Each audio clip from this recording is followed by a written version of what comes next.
इनके बेटा पहले से थे। ये तो तब होता है कोई हमारे बच्चा नहीं है तो बेटी के यहां से बेटा ले लिया, चल जाएगा। लेकिन इन्होंने कहा देवहूति के साक्षात भगवान का अवतार हुआ, तो मेरी बेटी के अगर भगवान हुए तो मैं ले लूं। पुत्र का धर्म से विवाह किया और साक्षात यज्ञ पुरुष का अवतार हुआ। भगवान यज्ञ स्वरूप में आए।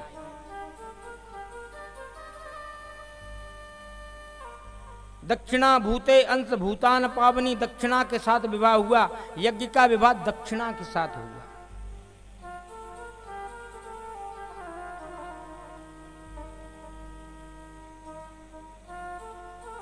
एक कन्या इनकी प्रसूति, कहते हैं प्रसूति का विवाह दक्ष के साथ किया।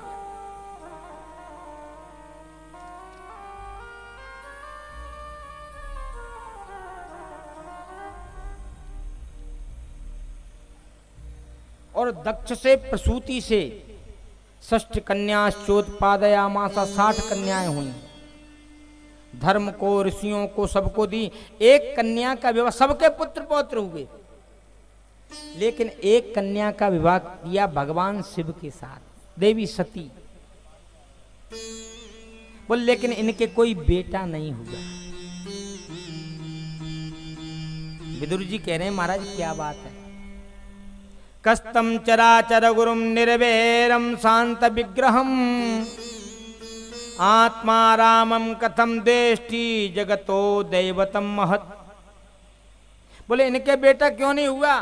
बोले जरा जामाता और ससुर में आपस में द्वेष हो गया, और उनके द्वेष के क्रम में आकर के इनकी जो कन्या थी देवी सती, वो पिताजी के घर में गई और जाकर के उस यज्ञशाला में अपने शरीर को भस्म कर दिया।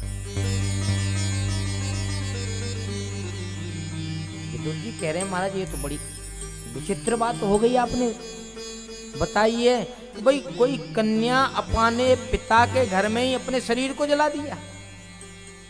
भाई पति के घर में जाके तो कन्याएं जलती हैं, बोले क्यों नहीं लेके आई कुछ हमारे पास। अभी ऐसा चल रहा है ना, नाराज हो रही हैं, लेकिन ये तो पिता के घर में ऐसा क्यों किया। इनमें क्या द्वेष हो गया, क्या बात हुई, जरा हमें भी बताइए। मैत्री जी कहते हैं विदुर जी, पुराम विश्व सृजाम सत्रे समेता परमर्षयः तथा मरगणा सर्वे सानुगा मुनयोग्नयः।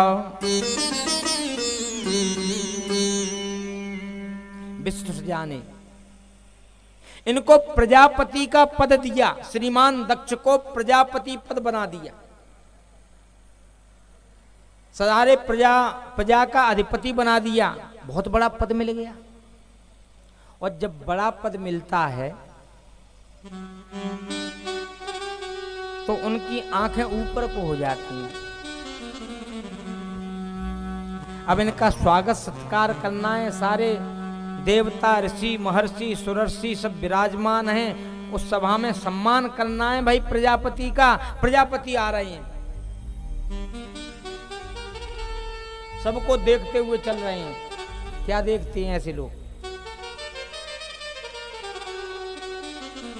इनके आते ही सब खड़े हो गए, प्रजापति की जय जयकार करने लगे। प्रजापति दक्ष पधारे हैं, सम्मान करने लगे। लेकिन दक्ष देख रहे हैं कौन कौन ऐसा है जो मेरे सामने खड़ा नहीं हुआ।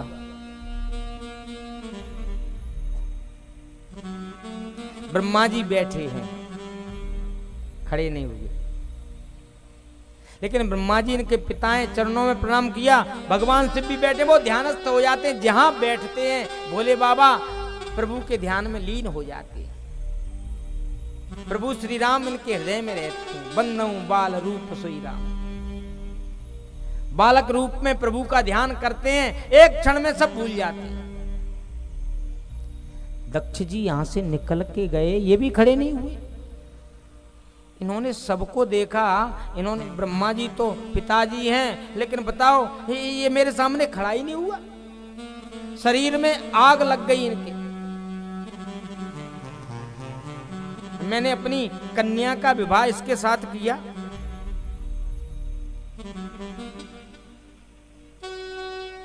और इसने मेरा इतना अपमान किया, खड़ा ही नहीं हुआ।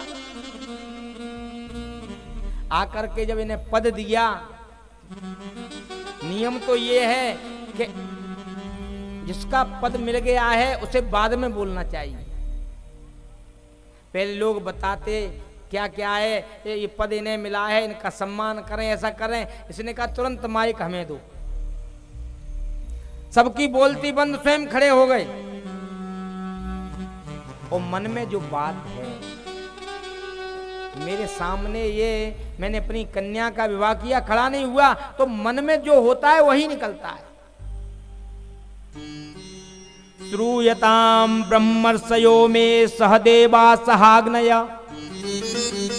साधुदाम ब्रुवतो वृत्तम नाज्ञानान च मत्सरात्। सुनिए मेरी बात,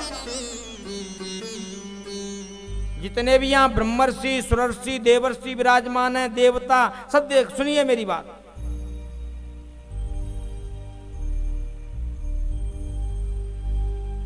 बोले अज्ञान से नहीं बोल रहा, मुझ में अभिमान नहीं है, मैं वास्तविक बात कह रहा हूं।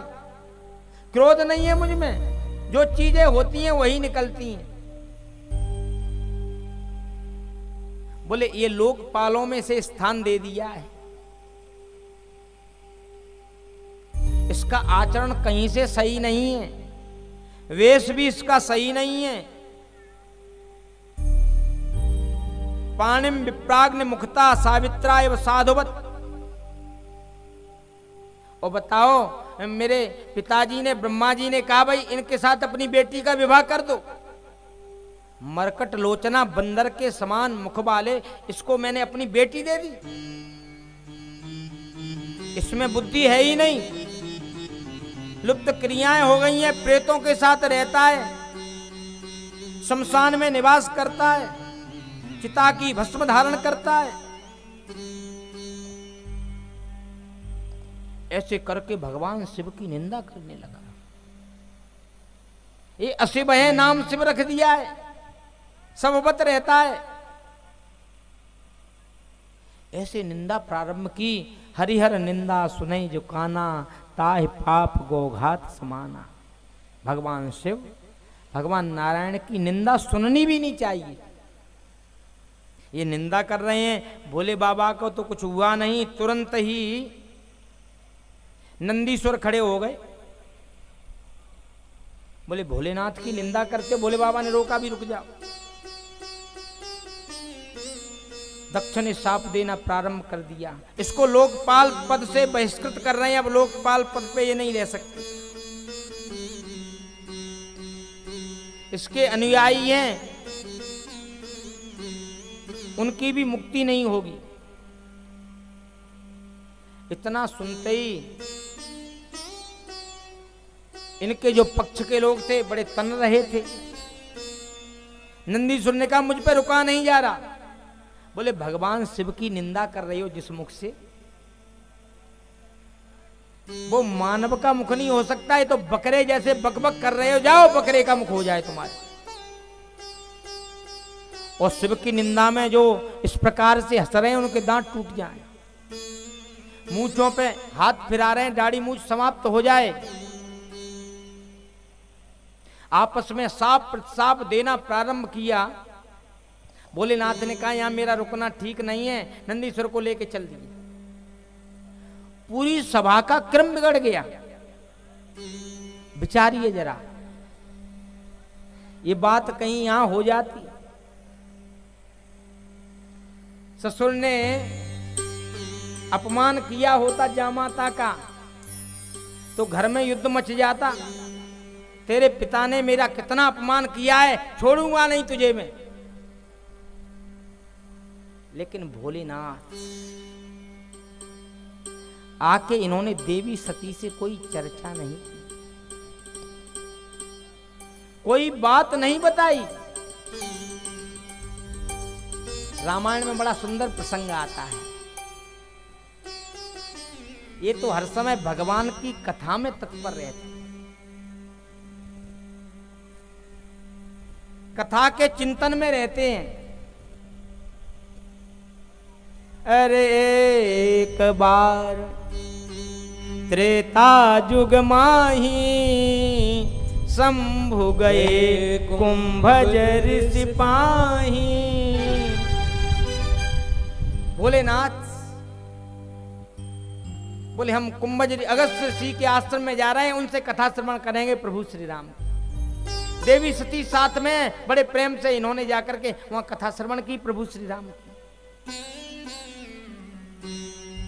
और वहां से लौट रहे। वहां से जब लौटे,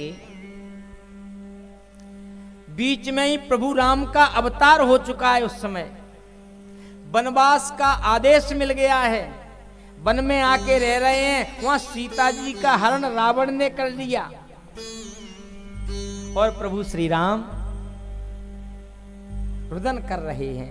हे खग मृग हे मधुकर श्रेणी, तुम देखी सीता मृगनैनी। विलाप कर रहे हैं, बच्चों से मिल रहे हैं, तुमने कहीं देखा? भगवान शिव ने देखा, ओहो मेरे प्रभु आ गए, धन्य है प्रभु, कैसी सुंदर लीला कर रहे हैं। पास में नहीं गए। बोलिए कृष्णचंद्र भगवान की जय हो। पास में नहीं गए, पास में बिल्कुल नहीं गए। मन ही मन कीन प्रणामा, कहे सच्चिदानंद पर धामा। मन ही मन में प्रणाम किया, धन्य हो प्रभु, जय सच्चिदानंद घन, आपके चरणों में मैं प्रणाम करता हूं। ऐसे प्रणाम करके बड़े आनंदित होती है चल दिए। देवी सती ने देखा ये क्या किया। भोलेनाथ कोई सामान्य नहीं है। अरे शंकर जगत बंद्य जगदीशा, सुर नर मुनि सब नावत शीसा। अरे सारे के सारे देवता, सारे के सारे ऋषि महर्षि इनके चरणों में प्रणाम करते हैं। आज वही भोलेनाथ, ये दशरथ के पुत्र हैं, इनको प्रणाम कर रहे हैं। सच्चिदानंद घन आनंद करके प्रणाम कर रहे हैं इनको। बोले महाराज क्या बात है?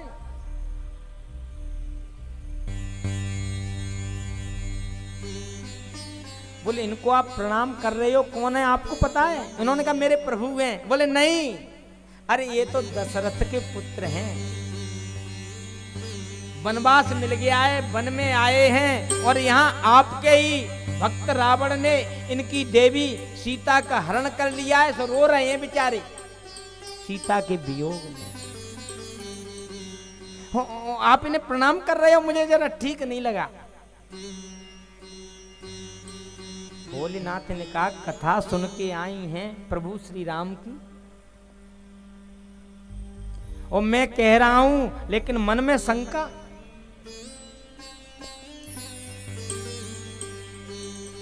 अरे मोरेऊ कहे न संशय जाई, विधि विपरीत भलाई नाई। मेरे कहने से इनका संशय नहीं गया, अभी मन में व्याकुलता है। चली जाओ, मेरी दृष्टि में मेरे प्रभु श्री राम हैं, जिनका मैं ध्यान रखता हूं। अब आपके मन में शंका है, आप चली जाइए, परीक्षा ले लो। हाँ, बोले मैंने प्रणाम नहीं कर पाया, चल दी। और जाकर के पहुंची, इन्होंने कहा ये रो रहे हैं सीता के लिए, तो सीता का वेश बना लिया, कर सीता कृतवेश। सामने जाके आ गई, लेकिन प्रभु राम जी ने देखा ही नहीं, दूसरी तरफ घूम गए।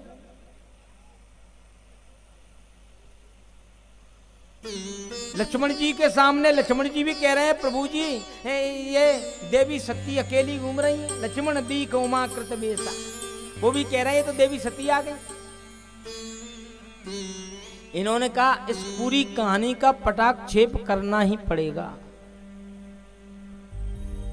प्रभु श्री राम लक्ष्मण को लेके पास में आ गए, चरणों में प्रणाम किया और पूछा, राम कहां वृषकेतु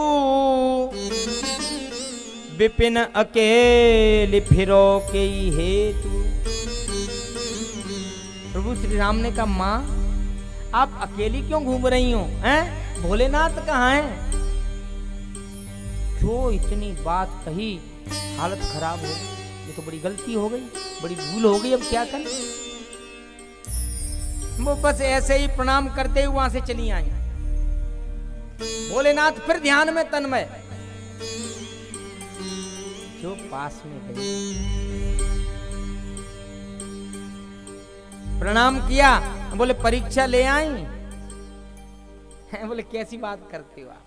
अरे कछुन परीक्षा लीन गुसाई, ओ कीन प्रणाम तुम्हारे ही नाई। मैं कहीं परीक्षा लेने गई, अरे मैंने प्रणाम नहीं कर पाया तो बस मैं भी प्रणाम करके चली आई। भोलेनाथ कह रहे हैं प्रणाम करके चली आती तो यहीं से प्रणाम हो जाता। हमारी बात मानी नहीं, वहां चली गई, ऐसा हो नहीं सकता। तब शंकर देखे उधर ध्याना, सती जो कीन चरित सब जाना। नेत्र बंद किए, ओ हो दृष्टि गई, हा हा सीता जी का रूप बना लिया, मां का रूप बना लिया।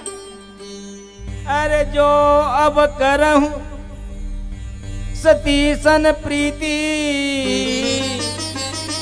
और मिटे भक्ति पथ होई अनीति। अब ये मेरी पत्नी नहीं, मेरी मां हो, मेरी मां का रूप धारण किया है, अब मेरे लिए ये मां है। ऐसा भोलेनाथ ने मन में संकल्प कर लिया। किसी से कुछ नहीं कहा, जय जयकार हो गई इनकी।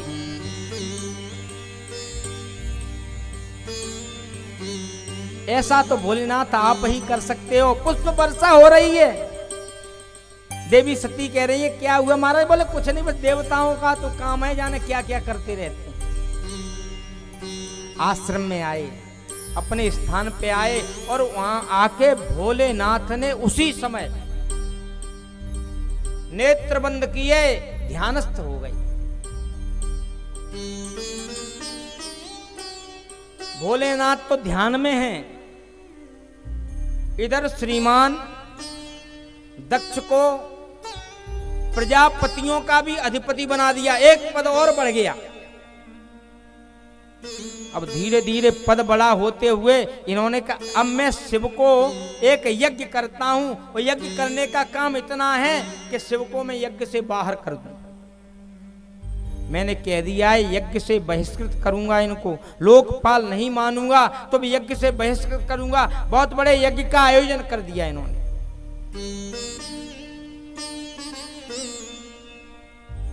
जो इन्होंने यज्ञ प्रारंभ किया, सारे के सारे देवता, ऋषि, महर्षि, सुरषि, सबका आह्वान, सब आ रहे हैं।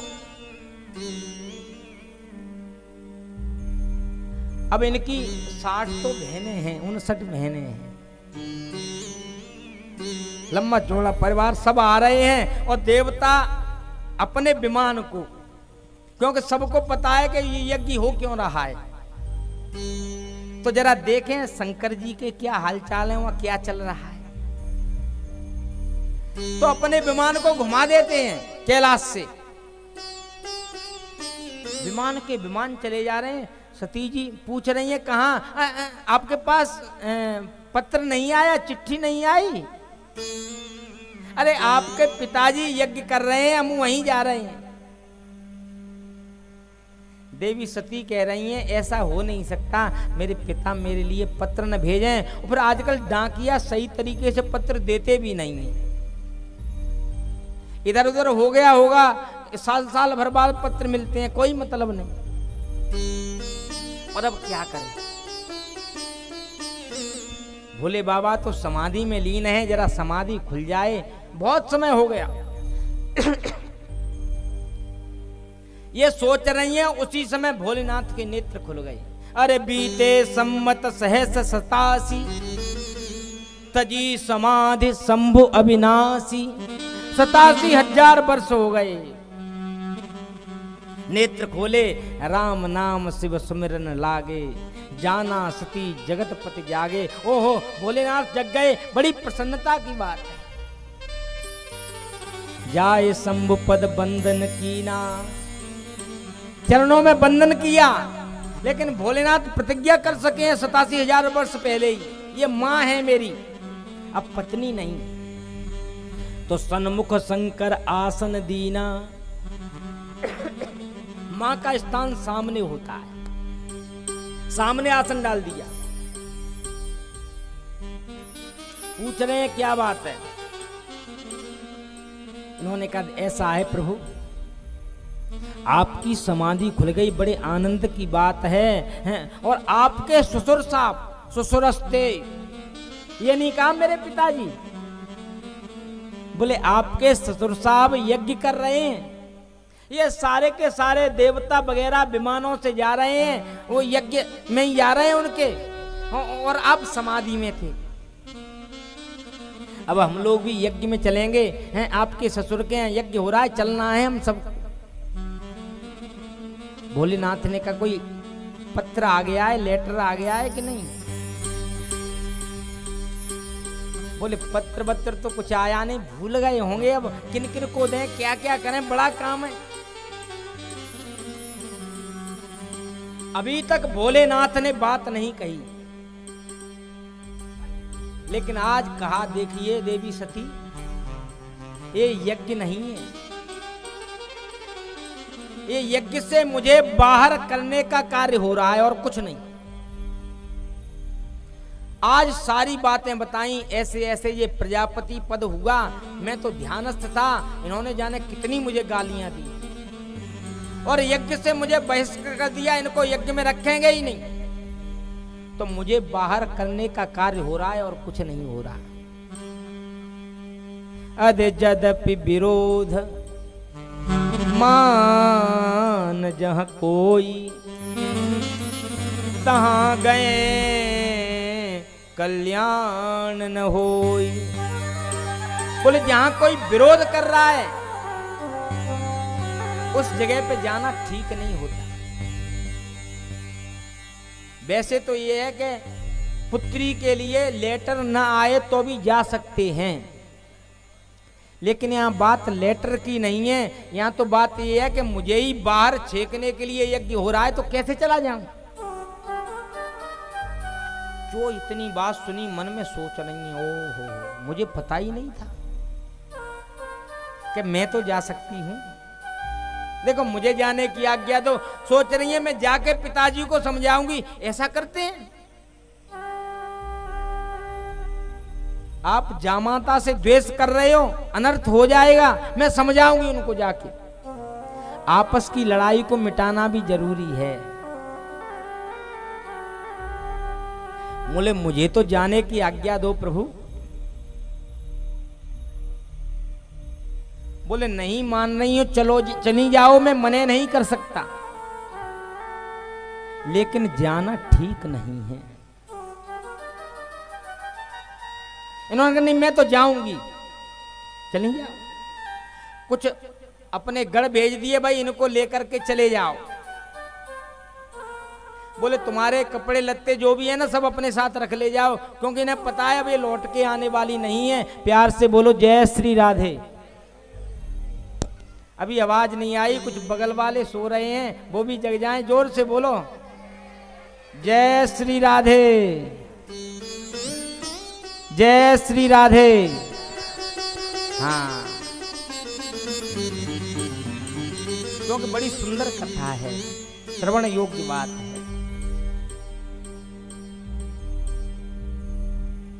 चल दी पिताजी के घर में, और जब चली तो इनकी जो बहनें जिनके मिलने के लिए तत्पर थीं, वही बहनें दूसरे से कह रही हैं देखो चली आई, बुलौआ न चलौआ वैसे ही चली आ रही। पत्र भी नहीं भेजा है, ये कोई आना है? सती को हालत को देखो, कोई बोलना ही नहीं चाहता। अरे सादर सती मिली एक माता, ओ भगिनी मिली बहुत मुस्काता। बहनें मिल रही हैं, अच्छा आ गई आप,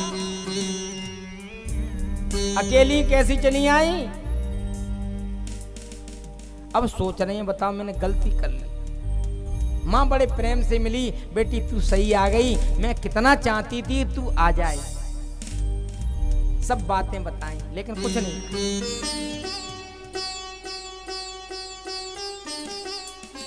भ्रमण कर रही हैं, पिताजी ने तो देखा ही नहीं ध्यान से, ये क्यों चली आई यहाँ पे? यज्ञशाला में गई।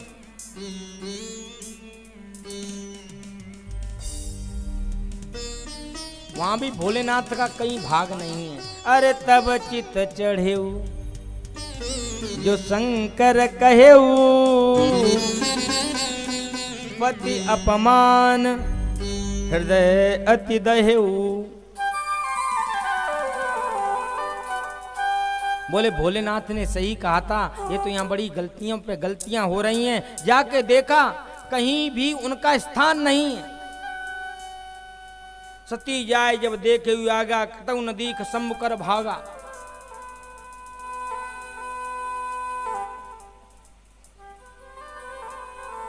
उसी समय कह रही हैं, भाई आप तो आशुतोष हो, आशुतोष तुम अवधर दानी, आरत हरऊ दीन जन जानी। मुझसे बड़ी गलती हो गई, आपकी बात नहीं मैंने मानी।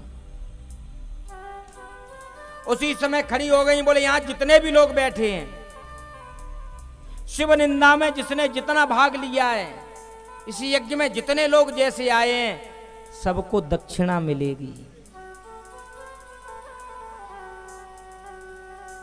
सबको वो फल मिलेगा। और ऐसे कह के यह कई योग अग्नि तनु जारा, एक क्षण में ही अपने शरीर को योगाग्नि में जला करके भस्म कर दिया। हाहाकार हो गई, ये क्या हुआ?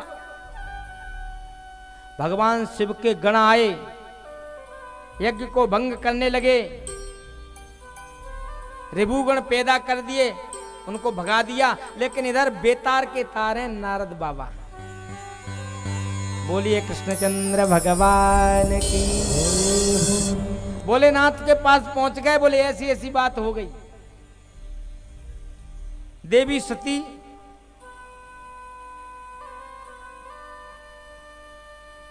जो इतनी बात सुनी, एकदम ही भोलेनाथ में क्रोध प्रकट हो गया, आंखें लाल हो गई। उन्होंने एक जटा लेके जो पटकी जगह,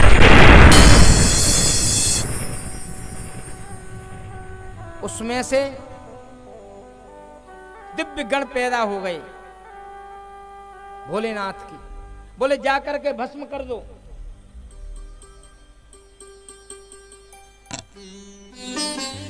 पूरे के पूरे संपूर्ण शिवगण इनके साथ हैं, भूत प्रेत पिशाच इत्यादि। जाकर के एक क्षण में ही पूरे के पूरे यज्ञशाला को घेर लिया। जो सती के जाते ही, भस्म होते ही, कुछ ऐसे लोग हैं बोले यहां रुकना ठीक नहीं। देवी सती ने अपने आप को भस्म किया है, अब कोई न कोई बाधा आने वाली है। कुछ तो छोड़ छोड़ के चले गए, बोले हम यहां रुकना ठीक नहीं। लेकिन कुछ दूसरे तरीके के भी लोग होते हैं, 100 जूते खाएं तमाशो धसके देखेंगे हैं। बोले अब देख लो आगे क्या होगा।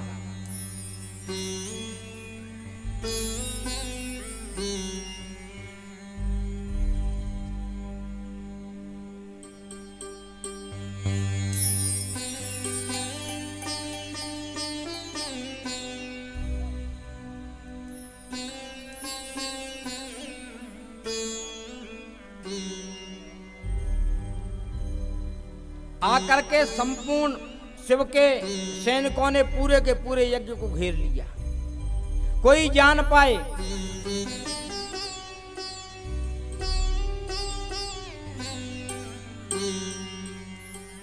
जो दाढ़ी मूछ पे हाथ फेर रहे थे, उनकी तो दाढ़ी मूछ समाप्त कर दी। पूसा के दांत तोड़ दिए। दक्ष को पकड़ा, पकड़ के मड़ोर करके यज्ञशाला में स्वाहा आहुति दे दी। किसी को छोड़ा नहीं।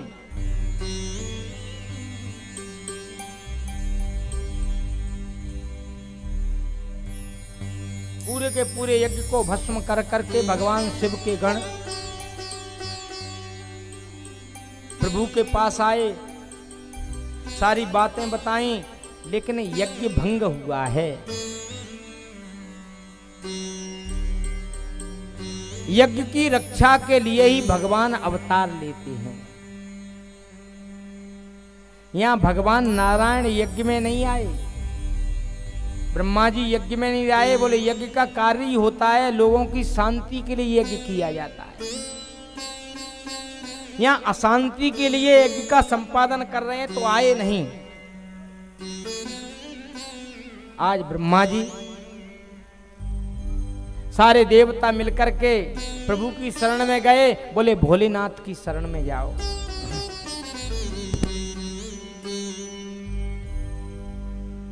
भोलेनाथ की शरण में गए,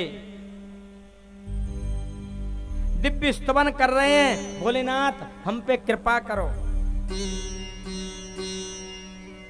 नमस्कार कर रहे हैं सब लोग, भोलेनाथ को प्रणाम करिए, जय जयकार करिए, हर हर भोले नमः शिवाय। ओम नमः शिवाय, ओम नमः शिवाय, हर हर भोले नमः शिवाय। ओम नमः शिवाय, ओम नमः शिवाय, हर हर भोले नमः शिवाय।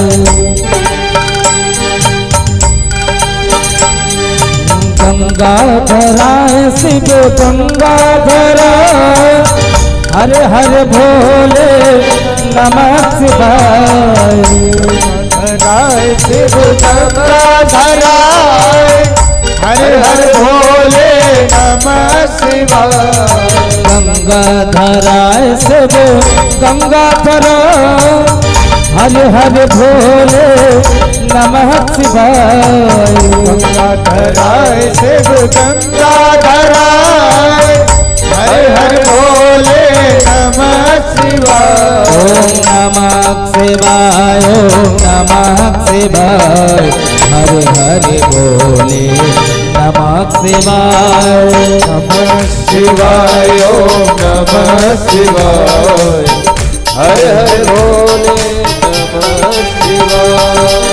जटाधरा शिव जटाधरा, हर हर भोले नमः शिवाय। जटाधरा शिव जटाधरा, हर हर भोले नमः शिवाय। जटाधरा शिव जटाधरा, हर हर भोले नमः शिवाय। जटाधरा शिव जटाधरा, हर हर भोले नमः शिवाय। ओम नमः शिवाय, ओम नमः शिवाय, हर हर भोले नमः शिवाय। नमः शिवाय, ओम नमः शिवाय, हर हर भोले नमः शिवाय। शंकर भगवान की जय हो।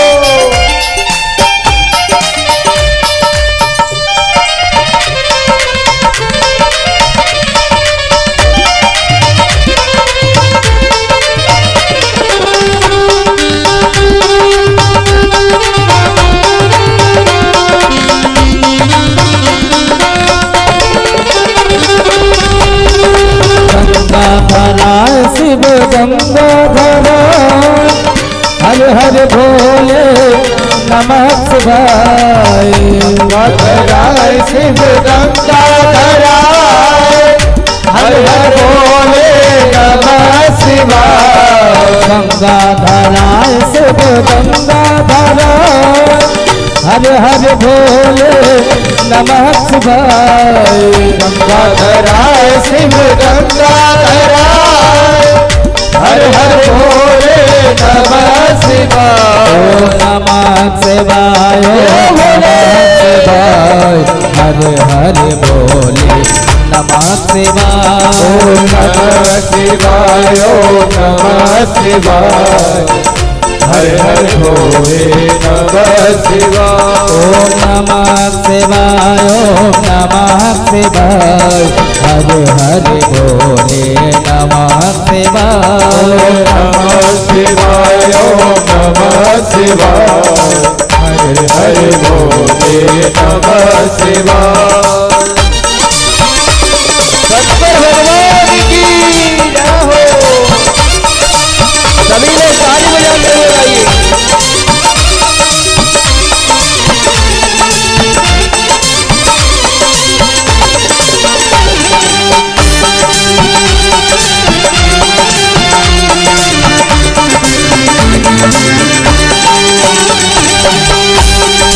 बागेश्वराय शिव बागेश्वराय।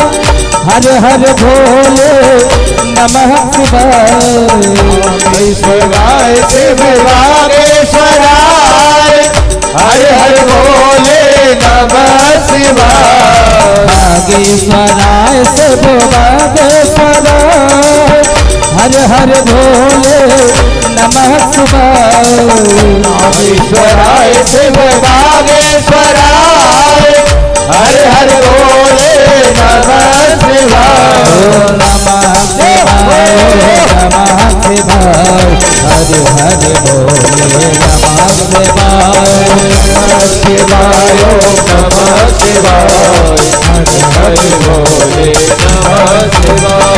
नमः शिवाय नमः शिवाय। हर हर भोले नमः शिवाय। नमः शिवाय नमः शिवाय। हर भोले नमः शिवाय। हर हर भोले नमः शिवाय। शंकर भगवान की जय हो। सारे देवताओं ने भोलेनाथ का दिव्य स्तवन किया, बड़े आनंदित हो गए। बोले प्रभु यज्ञ की पूर्ति कीजिए। कैसे हो? बोले यज्ञ का यजमान का मस्तिष्क ही नहीं रहा। भोलेनाथ ने कहा देखिए कोई एक मस्तिष्क लेकर के आइए और बकरे का मस्तक ले आए। भोलेनाथ ने उसे लगा दिया, संपक्त कर दिया अच्छे तरीके से, ठीक हो गए। जिनके दाढ़ी मूछ नहीं, दाढ़ी मूछ आ जाए, छोटी छोटी होती है ना,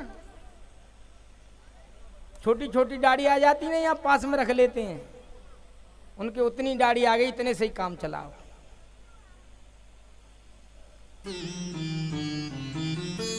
बोले दांत नहीं है, बोले उनके लिए सतुआ की व्यवस्था कर दो, यजमान के दांत से ग्रहण करें। वो सबकी सारी व्यवस्था की।